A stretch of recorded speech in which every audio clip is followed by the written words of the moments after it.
Hey, it's Jackie. My podcast, The Natural Healing Reel, features guests from all over the world. They're sharing their stories of natural healing modalities. My intention on the show is to aid people with alternative ways in healing, physically, mentally, and emotionally.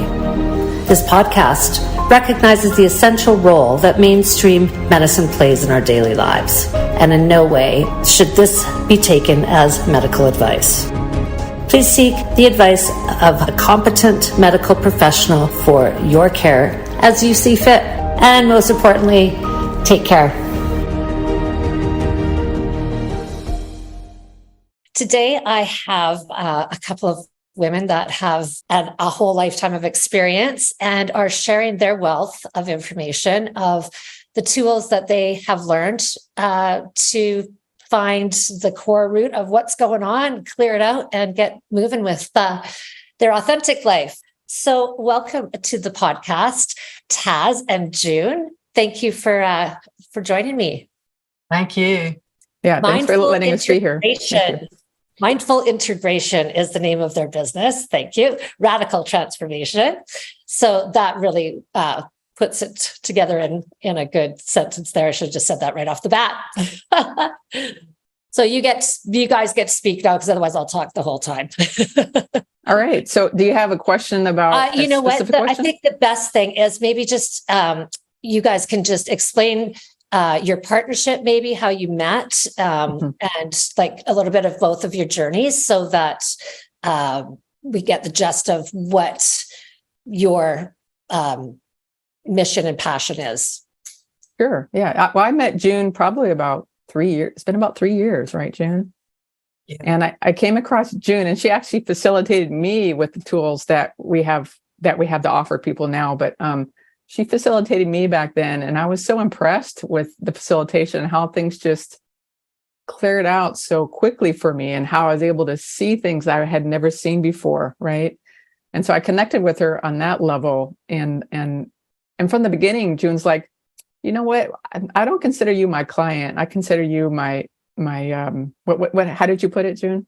Well, either a peer or a potential future business associate. That was like right in the beginning. It was so bizarre. I'm like, okay, I didn't quite know what she meant at that moment, but here we are 3 years later, and we created Mindful Integration. So we've been through a lot within those 3 years. I think we've talked to each other probably almost every day or every other day about different things, because we both are facilitator. We're within a previous program, but we decided to venture out on our own and create our own platform, and create our own courses and tools, so that we can help people, because we have so much experience in so many different healing modalities, and we love a variety of tools, right? Not just one specific thing. So we decided to create our own platform, not only for ourselves, but to help other healers who don't like to market themselves, right? Yeah. Yes. And who's taken all the courses? Who did Joe Dispenza? I did, yeah. Did you? I did too. Yeah. Love him. I love all Bruce Lipton and Greg Braden and all of that. I was reading that going, nice. You've done a lot of good work. I got to do the advanced course in Vancouver here with Joe, and then when in Vancouver? I think it must have been 4 years ago now. Yeah, I was at that same one. Is that funny? Yeah. That was really I was really grateful that he came across the channel on YouTube. He was being interviewed by Ryan Rose from London Real, hence me starting my podcast. And dark night of the soul. And all of a sudden, just, you know how YouTube will just the next video will come on. And he just spoke to me, and it was like, I've lived this stuff my whole life. And then somebody is speaking my language. That is a rarity, right? That I had not experienced. So I'm excited that you guys are understanding of that knowledge and are going to be sharing that knowledge, because it's pretty profound, and it's simplistic, and it's easy, and it's, anyway, June, tell us about your little journey there. Yeah. So, I was in another organization and it was run by a couple of guys, and I love my guys, but I'm really looking forward to this female-owned business and new structure with, mostly women. It's a different energy, and so we're a startup as of the recording of this, and we're, looking forward to what we're going to build. So with these guys, I developed a program, and for the last 2 years have been managing it and running that program. It's it's like an 8-week program for people, and we meet for 2 hours a week in small group. So this is my passion. I'm just going to come right out with my passion in terms of helping people deal with trauma. And, because we're radical. That's in our, little tagline, radical transformation. So our tools are very sharp and they're pretty radical. And usually the people that come to us are people that will say, I've tried everything. And so we have to be very confident that we are going to be able to hold space for someone coming to us saying, I've already tried everything else. And it's awesome. It's very rewarding to be able to be in a position to where you feel that you have enough, that you have these tools that you can support literally anything that a client is bringing. And so the good thing about our program is we also teach other people how to use these tools with their clients. And that has been very popular because even therapists have come to us and taken our program. It's starting to really catch on with psychotherapists and social workers and stuff like that. We have massage therapists, lots of different people that are learning these tools. So it's beautiful because it does incorporate a lot of these ideas from the great thinkers about trauma and somatic, so we're mindfulness based. We're inquiring into the mental programming and the somatic programming, and we're noticing how it's connected. Can you explain that a little bit deeper for people that are listening that might not be aware of this word, somatic, and just explain what that means? So we'll be asking the client to now scan into your body right now and see what's going on in your body.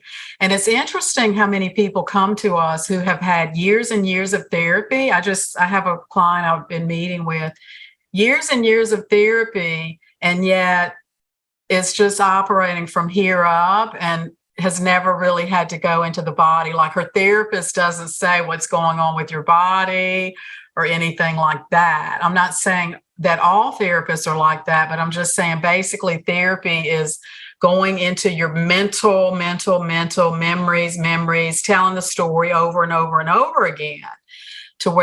Which is how, I used to do when I was working with myself and others, and I became a certified life coach, and we would really start getting into trauma for a client. I literally really did not understand what to do about that. I really didn't feel that I was qualified to work with that. So bringing it to the body and being able to say, from awareness, we're inquiring. We might be looking at a particular trigger, okay?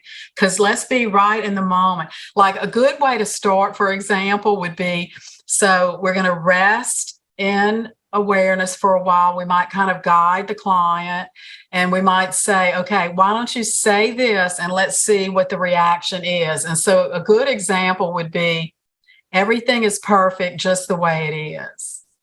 And then you just get this, the client will go, no. And so we're going, okay, what? And they'll say, it felt like somebody just punched me in the stomach, or I saw this picture, or whatever. So with this method that we're using, we're not sugarcoating things. We're not throwing out positive affirmations or any of that. We're listening to the objection that the body is making, that the mind is making to these positive affirmations. We're actually triggering them up. And the reason it's so radical is because as we develop trust with a client through time, we're developing the trust. So in one session, we may go ahead and trigger that, in other words, everything is perfect the way it is. No. So we'll really hold space for the no. We'll let it express. We'll let it show what's not perfect, and then we'll really give it attention, and a lot of attention, and let it speak. Let the no express. That's what we do. We let the no express because, why are we suffering? It's because we're avoiding the no that the body is saying to all these positive things this advice that everybody's giving us, Yeah. And so as we get deeper into a session, we're looking at programming. So we're looking at like stories, beliefs, triggers. We're looking at like cultural indoctrination that we've taken on as our own.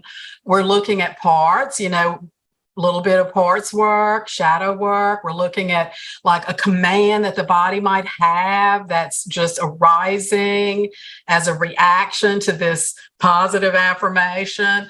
And so any of these things that are arising, we're just holding space, we're letting them speak, and then everything collapses into like pure awareness, right? So we allow ourselves to reside in that place, that beautiful place of pure awareness, and breathing in that for a while. And then guess what? We come back in again with it, and we question it. We begin to challenge it. We confront it, and we even provoke it, because every time you come back around, you go deeper into what's like holding that programming in place. You're just getting deeper and deeper, and then you're starting to see, oh, wow, that is a super subtle thing that's in a deep layer of what's holding this programming in place. And then, of course, we even know about, right? We're just Yes. totally have no idea what's going on in our body. Taz, it's like she's talking, and it's like, it's not enough to know how. We need to know how, we need to know how to do it, like how to live it, right?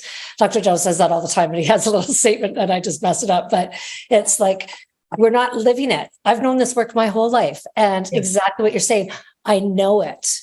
How do we do it? How do you implement it? How do you put it in? Yes.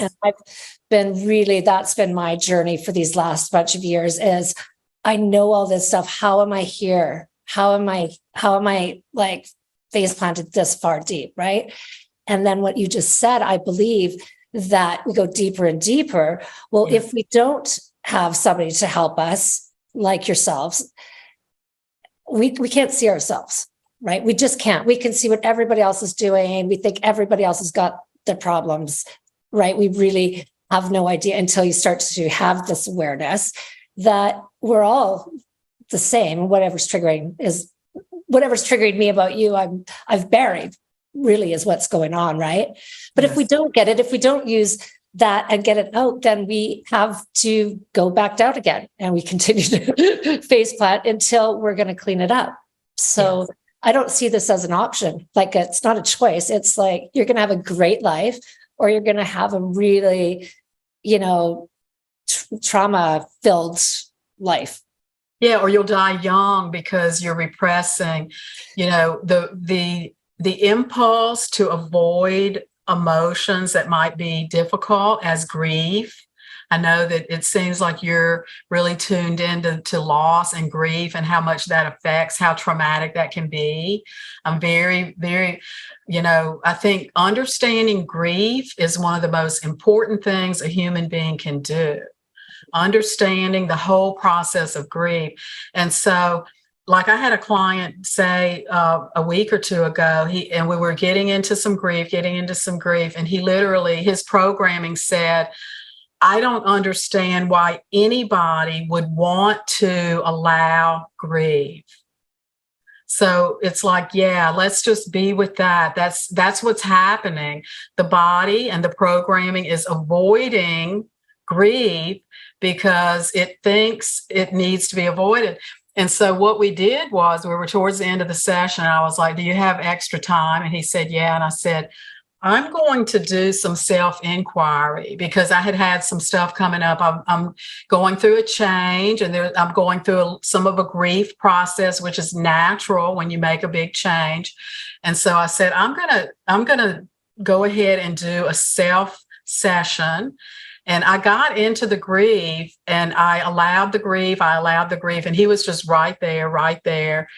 And then it passed, and I said, how was that for you? And he said, I couldn't look away from you. He said, I could feel the whole body going, no, don't go there, don't do this. But I knew that, like, I couldn't look away from you. And it's so important to understand that, like, how can you experience unconditional love like that draw, that natural impulse that he had to be there with me? You have to allow grief to be able to experience unconditional love. You have to be willing to. Not only grief, right, but anger. You have to be able to experience all the rainbow of the emotions.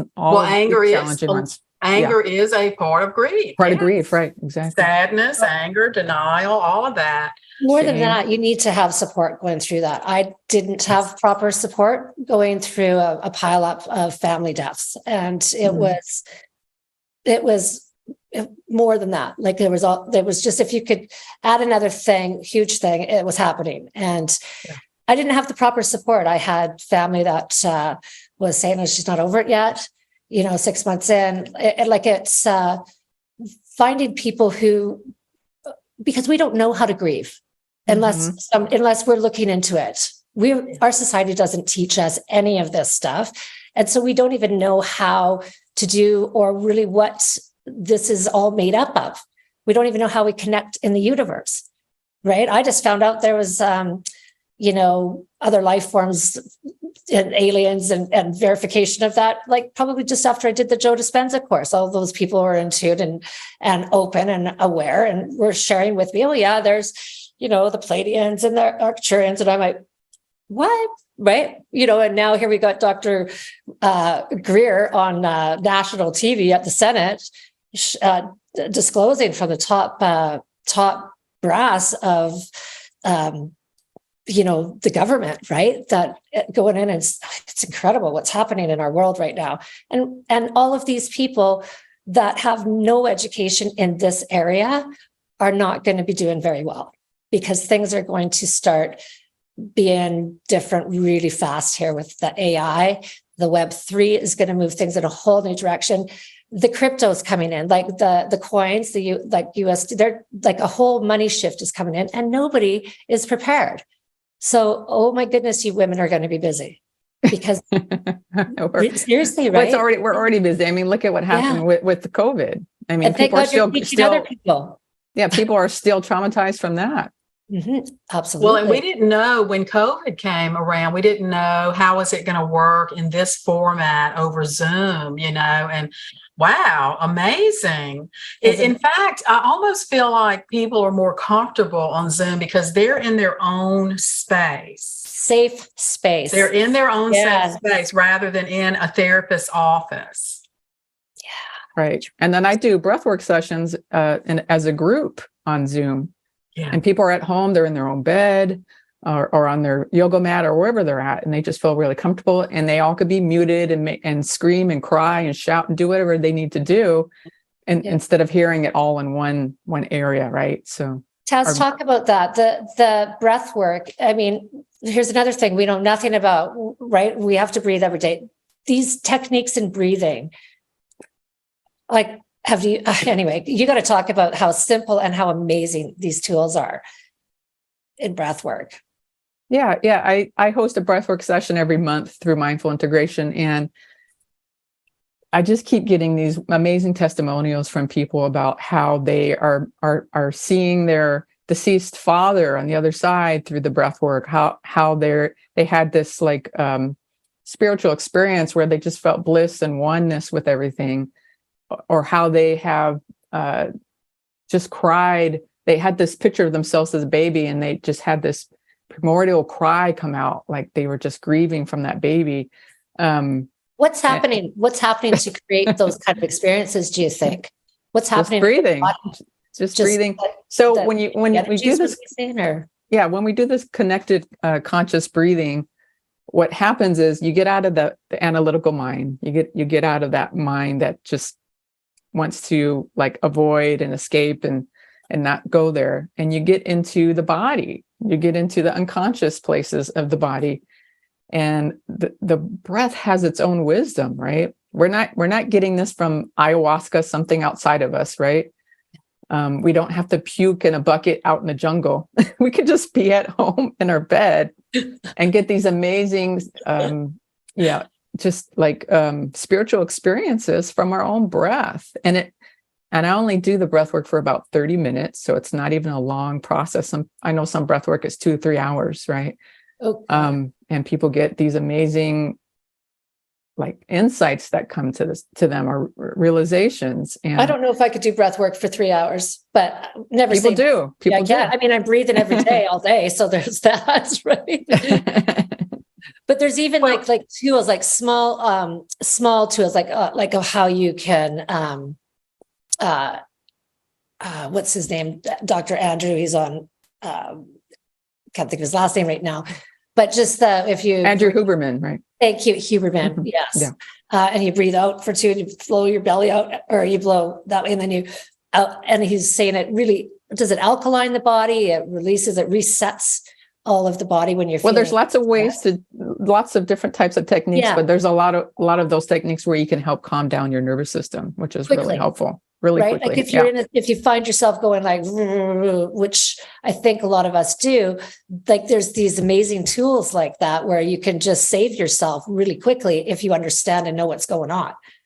Right. And I think the breath is the best way to do that. Yeah. In the morning. And the nervous system regulation is also the work that Taz does. And, these are very important for clients that want to do this radical transformation work, because if the nervous system is all out of whack, we're not going to be able to bring you down in those deeper layers that we were talking about a while ago.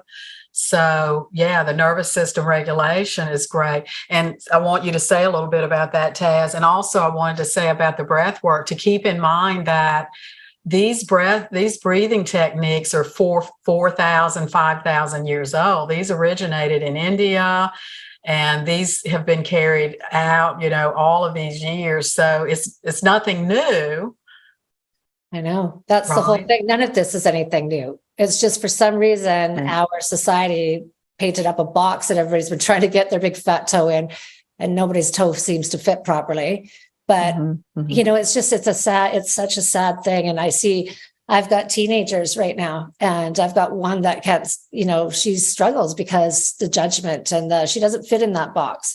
She's not wearing the makeup and the clothes, and she's just not that girl. And our society isn't built for that. It's so judgy, and you feel that judgment. And she's such an empath that it's just too much, throws it right over, and that's what's so important about this work, is we've got to learn how to find ourselves inside and our power and ground ourselves. And really that has been my work, because my nervous system was just shot, living in fight or flight all the time, and nobody really to help me. It was like I was doing courses, but I was doing, I didn't get the support I needed. I didn't know what I needed. I didn't know that was out there. Do you know what I mean? Because it's not being talked about. Like, this needs to be mainstream. People need to know what you're doing, and that it's an option, and they can go to Taz, or they can go to June, or they can go to whomever, because everybody has a different way, and some of them are great and some of them aren't great for each individual. Right. Right. And again, with the breath work, it's guided. It's like I'm pushing people beyond their comfort zone, right? Because it's an active breath work. And a lot of people, if they do it on their own, they're going to they're going to stop for a little bit and get distracted and drink water, whatever Absolutely. that is, just to avoid, Absolutely. because the body knows that it's going to get to that point where it needs to face something, right? And so when we get to that resistance, then it's easier for us to resist if we're on our own, right?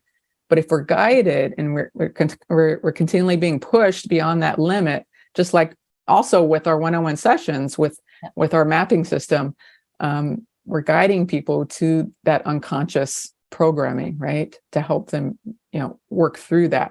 But we're also teaching people how to do this themselves, so they don't always have to rely on us. That's the big thing.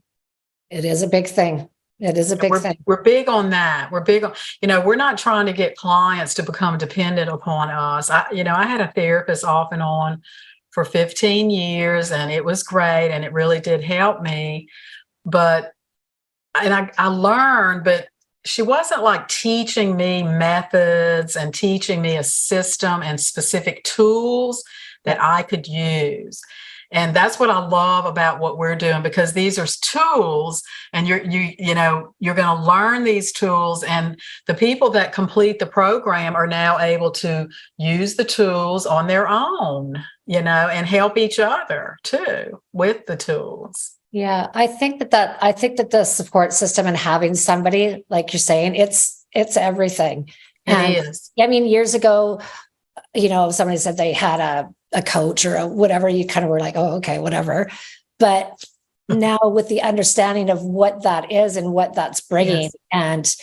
and the knowledge and information, I mean, we are superpowers, and we don't even know how to connect to it. Right. Right. And you've mentioned a few times that you didn't have the support you needed through a traumatic. So when we're looking at our trauma and the things that happened to us, not having the support that we needed is a trauma in itself. Oh, huge. That in itself, the fact that I didn't have support for this, is something that we now have to recover from and look at and deal with, and learn. What you're doing is so great. Still going through. I haven't done that still, because it's still it's still happening, and so yes. And so the programming for example, the programming that could be still running would be, I'm misunderstood. They don't care about me. They don't understand me.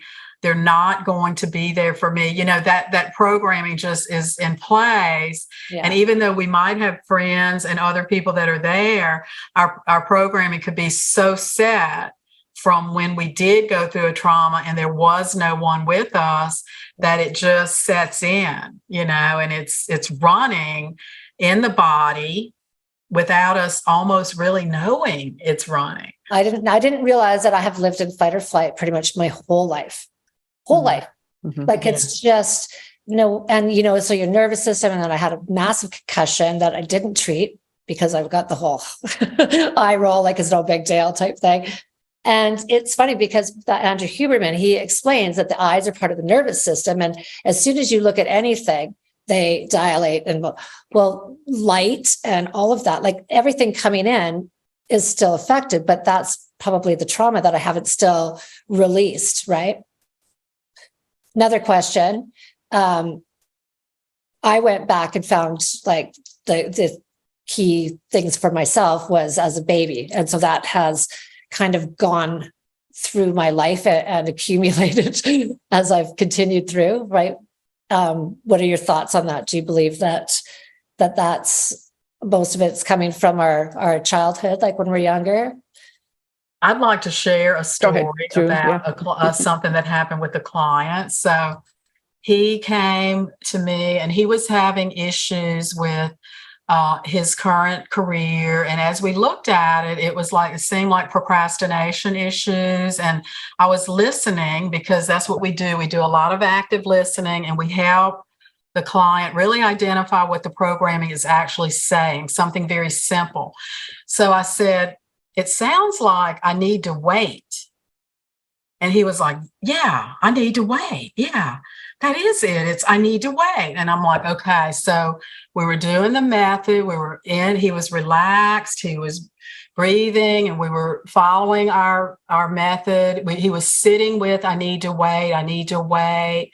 And I started noticing his body starting to do like that. And so I said, I'm noticing what's happening to your body, which he wasn't conscious of what was happening. So I was letting him know what's going on with your body. And he goes, I was the third born triplet. Mm. You see that? Yep.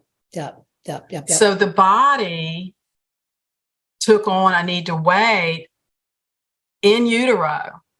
Wow. Not only that, but the programming that I need to wait was continued to be strengthened all throughout his childhood, because anytime anybody met them, they always wanted to know who was born first. He had to wait to be introduced every time. Wow. So That's not only powerful, can right?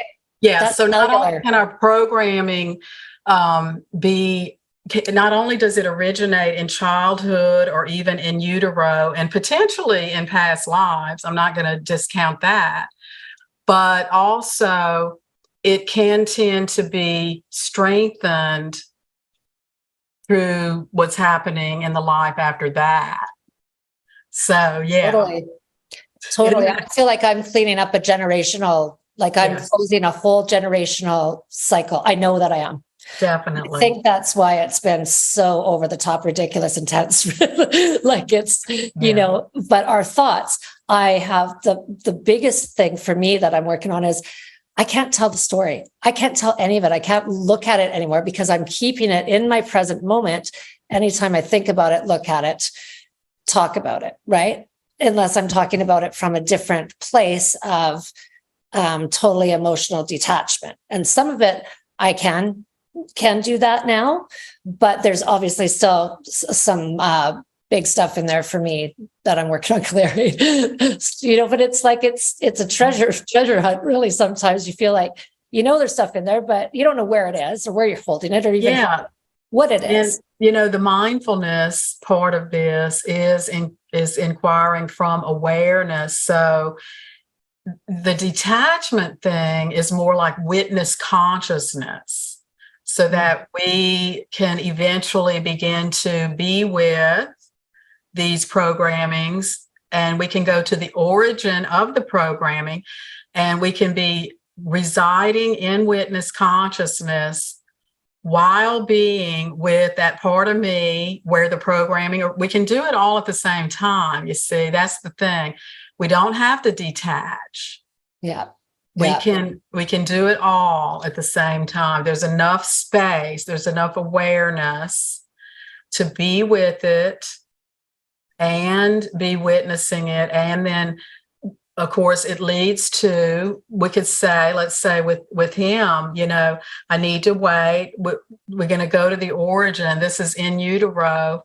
And we can, from awareness, from witness consciousness, and we can be resting in current aware ego from awareness and be inside of that part that was in utero. Like I can, we can do it all at the same time. That's the thing, it's.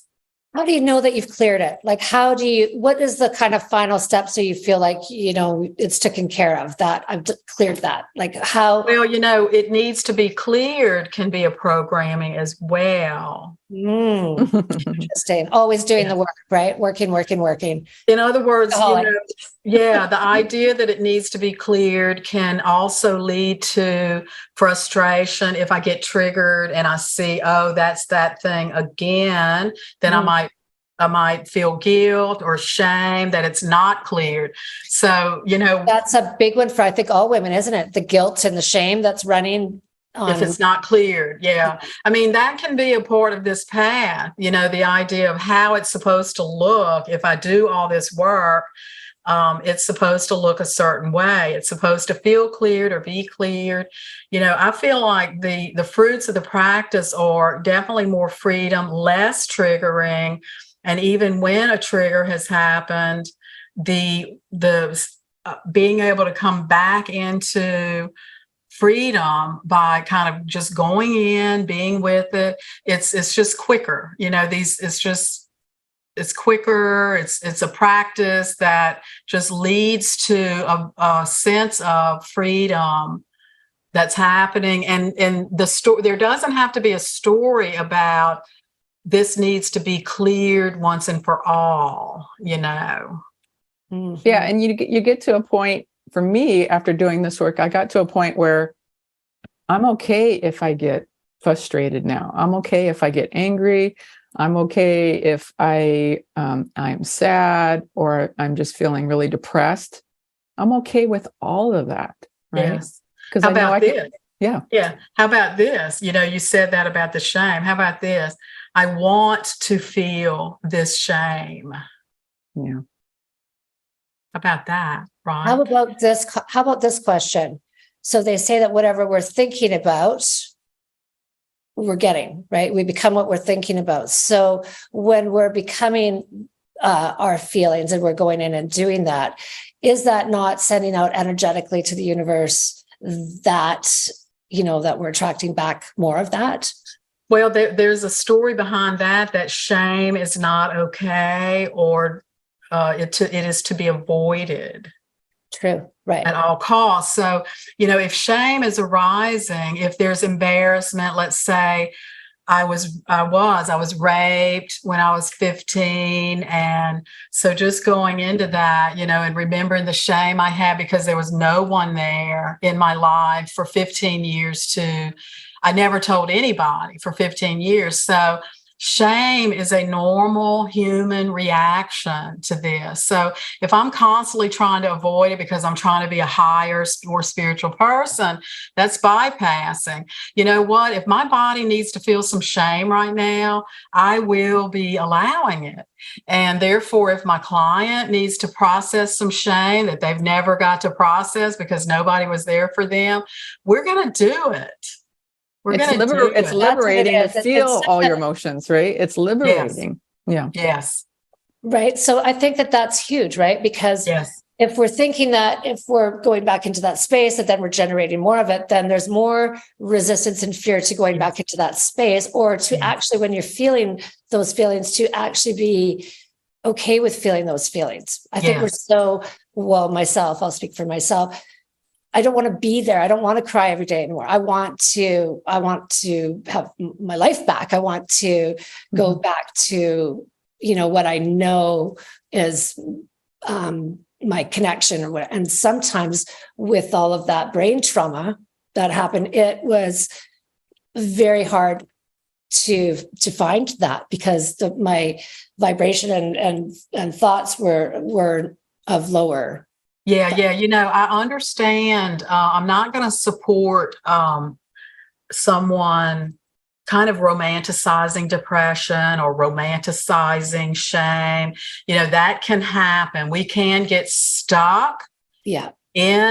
So what we've noticed with the method that we're using, within one session, if a client isn't feeling free as a result of having experienced the emotions, then we might need to go back to nervous system regulation, breathing, because this is radical. And if it's not leading to this freedom, then we have to go back and try to do some foundational practices. And I would say that overall, let's say that someone is engaging in this practice regularly, if they're getting stuck in this shame or something like that and crying every day and not feeling anything is getting resolved, that's not how this method works. And then also with your brain injury, right? You may have given yourself I just can't feel the way I used to feel, but on a biological level, there was probably some things that you needed for your brain, right? So you were shaming yourself for not being there. When in actuality, you probably needed more of something to help the brain, right? Because the brain can do can create a lot of these different emotions in our body. Yeah. Not being able to do the tasks that I once was doing, that was a big one, right? Just that guilt and not enoughness. And what I found was I have a mentor, he's a shaman, Mark Lamore, and he went back and took, he calls it picking up soul pieces, and dropped me right into a moment. I think I was 3, and I knew the moment. Like it was like this instant clarity. And my mom and dad were fighting, and my mom wasn't well. She'd just come home from the hospital, and after months and months. And he was like, "Oh, you thought it was your fault." And he's like, "It's not your fault. I can't tell you. I would not have ever known that was in there." When he said it, it was so big and loud, and boom. And I think that's got to be a common one for us, right? That they say for children, when things aren't, that children take it on that it's their fault, which seems ridiculous. But I think I really had. I didn't have a relationship with my dad. He didn't like me. I didn't like him. I think he didn't need another child. Money and working, and it's funny how that just it just really opened up and helped me start to realize what is in there, and how that's an example. That's an example of how you identified a programming that's running, and you were able to see the origin of the programming. And then we go even deeper to go, what is the function of the programming? And it's a lot easier to understand the function of a programming when you're right there at the origin. So what am I getting out of this? What has it been trying to help me with? Because a lot of times when people come to us, they're so frustrated with their programming that they hate it. And the programming is not going to relax as long as you hate it. So sometimes our work is continuing to work until the client actually reaches authentic appreciation for the programming. And that can be reached by going to the origin and understanding, I needed to believe it was my fault because whatever reasons, there's a lot of reasons. Sometimes the scapegoat is the scapegoat for the family, and that was the way the system was set up. So it's my fault. I'll just have to take the blame, and that way they're going to be calmed down. I'll just take the blame. I'll take it all myself so they can relax. I need them to relax because I depend on them for my survival. I was 3. I didn't even have a recollection of that until he dropped into that. Oh yeah, no. There's probably earlier ones too, like you were saying. Who knows if it was that volatile then? It probably was volatile right off the get-go, right? Yes. Yeah. So that we need help with, right? Like that stuff is too hard to understand and put yourself through, like you're saying, the breathing techniques. And we kind of go, okay, well, that's that, right? And we don't give ourselves, I think that's just a human trait that most of us do have. There are that 1% that are very self-disciplined and could probably, carry out their breathing technique every day properly. But to do nervous system regulation tools are very simple to do, and what's a nervous helping system people regulation tool? Give me an example. Say, for example, you can crisscross your hands like this, and then put it right on the bottom of where you feel your bone. Does it matter what hand goes over top? No, it doesn't really matter. Okay. And you can crisscross your thumbs too. Okay. And just tap where you feel that bone, right there by the shoulder. Just tap. And you feel anything calming down, then you can stop. Totally. Well, that's cool. Yeah, and that's really simple. And if you don't want to do that in front of people, you can just put your hands crisscross on your legs and tap your legs. Even this, rocking and just patting. Yeah. That's funny. I have rocked myself to sleep since I was a baby.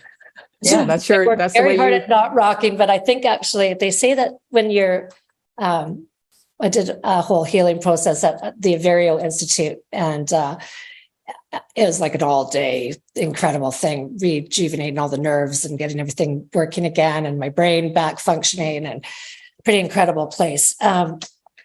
But they have everybody in rocking chairs. So they're doing education, they're feeding you. But the rocking chair is very important because we're moving, right? Anytime that we're sitting idle, like at a desk, or right, we're not, the body is kind of going deteriorating, or, it's not good for us, whatever, even though we need to rest. So then I was thinking, all those years I was trying not to rock myself to sleep anymore, right? Because it's like a baby thing, right?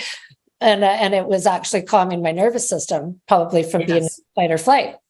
Yes. So, interesting, right? Yeah. And so, my daughter, I've got a rocking chair, and she rocks. Sometimes I think she's taken off, going flying over the ocean here. She's reading her books and then with something that's good and exciting. It's very funny.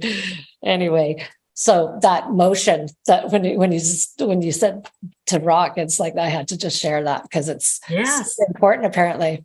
Your People body don't even know. And people don't know that they're in the state of fight and flight. I mean, that's all they know. That's the way they've been all their life. That was right? me. That's me. 100%. Yeah. My parents they were workhorse parents. Yeah. There's also, the fawning. That's one that people don't think about. There's fight, flight, freeze, and fawn. So fawning, how you might be fawning all over someone. It's almost like it's a nervous system impulse that's similar to people pleasing and peacekeeping. Okay. Yep. Total people. Like, I'm going to do anything I need to do to make sure you're okay.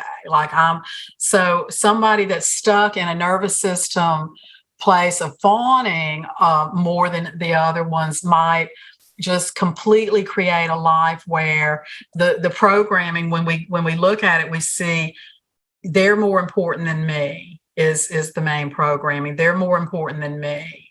Yeah. That becomes the programming. And we give our power away right there.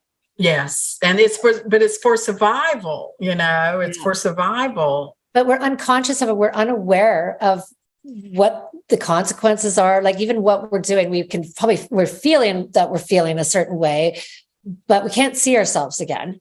Right. And other people can see what you're doing, but and then there's the judgment starts coming in because they can see that you're maybe need to do something about that, but you don't know what you need to do about it. Like, it's just, I think the forest gets very, very deep some days. Right. And this is fabulous work, you guys. Good for you. Thank you. My goodness.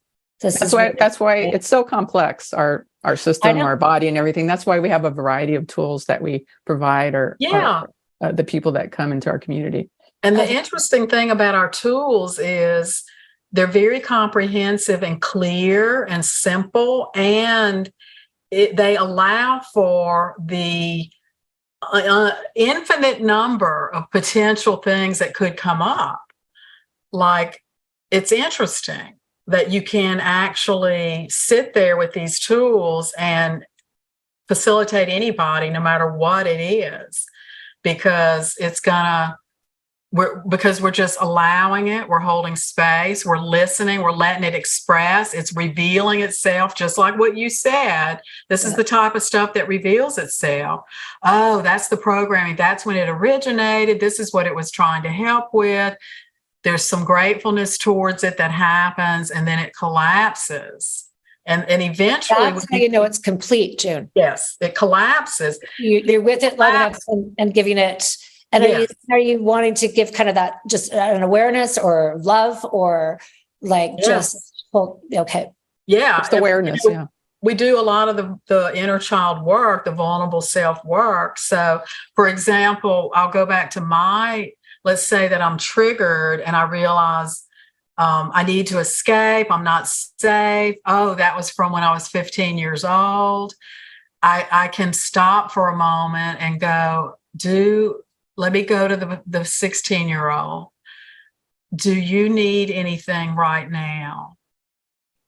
And just be with her, acknowledge her, and just give her some space, and then she'll go, oh, cool, thank you, for coming. I'm good. And as soon as she does that, the trigger just collapses. And I look at the object of my trigger and it's not triggering me anymore. That's amazing. It collapses the trigger completely, and it removes the projection off of the outside thing that I'm projecting onto.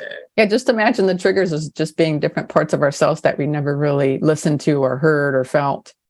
Yeah. From the past. Well, yeah, Jackie said that at the beginning of the podcast. Yeah, this is yeah, there's so much, like, it makes, like, when you understand or you're learning about it, it's simple. The concept, I mean, we know this stuff, that we know that it is, right? And then, but it's so complex. Like, once you get into it, it's like, there's so much there, I think, is what the problem is, right? Or what seems to be what comes up for the resistance is it just feels like, yes, how am I going to ever? That's a program too. That's a program too. I think that a lot of people don't even knock on the door of it, though, because that's right. But understanding that oh, it's too complex is a program. It's a resistance program. And in fact, oh, I can see how complex it is, so therefore I won't do it. Yeah, that's a whole program. That's a resistance program. Right. So we thank it as well. Thank you for showing me how complex it probably is, so that I won't do this work, and therefore I won't have to experience any kind of painful emotions. So thank you for trying to protect me from the painful emotions, right? And then coming back into grounded awareness, going, I want to feel this shame, or I want to feel this grief. And then feeling it, and then noticing, oh, okay, the idea that it's real complex has dissolved. Because none of this stuff really is, right? It's all whatever our thoughts are, and then we think that that's what it is, and that's a whole other big, podcast on itself, right? Like, that's just so incredible. The whole, yeah, just, whatever we're thinking, but then we're creating, and the other person, we think they're on journey, and that is a thing, but they're thinking something totally different and creating it from a different perspective. And we have no idea what's going on out there. It's just so incredible. It really, we all have our own realities, that's for sure. Right? Yeah. And that's a whole other thing when you're like, what did you hear me say? And you hear what what's so beautiful about it, Jackie, and I see that with you, and it's the curiosity. You have this authentic curiosity. You call people in to talk, and you're asking questions, and you're really, really curious. And that is so important and valuable for people, to feel that somebody really is curious about them. Mm-hmm. Well, because it's not talked about in the mainstream. Like, my friends they all think I'm whoop, whoop, and I'm not a whoop. Okay, yeah, probably, but to them I really am, and that just says to me that this needs to be the conversation. It needs to be normalized. Lifting each of us, instead of competing and comparing and taking all the joy out of a relationship right off the bat by doing that. And that's stressful, right? That just the whole society has developed this comparison, and that's where all that judgment comes in, right? They're better than me, or they're not better than me, or like the little brains going at however many thoughts a day, 70,000 a day or whatever, that we're not knowing it's saying. Oh, it's incredible. It really is. Yeah, it's about being authentic, right? Once people can start being more authentic, then that's where the freedom lies, right? I work with a lot of, since I'm in the LGBT community, that's who I am. I'm a lesbian. I help a lot of people through their shame around that, and through good for you. Yeah, good for you. Not being their authentic selves, right? Because I worked in the hairstyling community for 30 years, and I had lots of friends that had challenged their whole life, through. Yes. It's just sad because society decided that you weren't going to do what they were doing, so you're no good. You know, I just, and I really feel that I have experienced that through my journey with this work, because people that I know that aren't understanding energy or what's going on, instead of being curious, like you're saying, they judge you and put you down, that, you know, you're less than because you're not doing the box, right? Right. We're creating a circle. Yes. How about not having anything? We don't have anything around us, right? Yeah. Yeah. Well, good for you, because that's just huge. And in the schools, and we work in the film industry as well. It's really, I've been in the house for the last few years, which is very weird for me. Being a hairstylist for 30 years, working out, right? And so I kind of missed that whole movement, but there was a real shift that started to take place there around I never can say it all proper letters. That's what I was trying to, this is my excuse, because I've been in the house. a lot of letters that they keep adding on. I think it's the LGBTQIA plus community. Yeah. There we go. I think I got it right. Good for you. It's a lot, I know. Yeah, that's huge. That's just a whole not enough thing as well, right? The shame. Yeah, so maybe we all have it. Maybe we all have it in all different sectors. I'm not sure, but it's a debilitating, disease creating, unhappy, shitty place to be, excuse my language. But oh, definitely. Yeah. We need to decide, and we need to make a commitment to ourselves. And this looks like a really great place to start. So I hope that our listeners today enjoyed this as much as I did. Thank you for hanging out with me. Yeah, thank you, Jackie. And if anybody wants to see where we are online, we're at mindfulintegration.net. That's our website. We're on Facebook, on Instagram, on YouTube. And if you need to reach out to one of us, you can reach out to support@mindfulintegration.net. And we'd be glad to reach out to you to see exactly what you need. Because we have what's called a mindful discovery call, which really goes into how we can help you and where we think you need to start your healing journey. Oh, that's good. That's really good.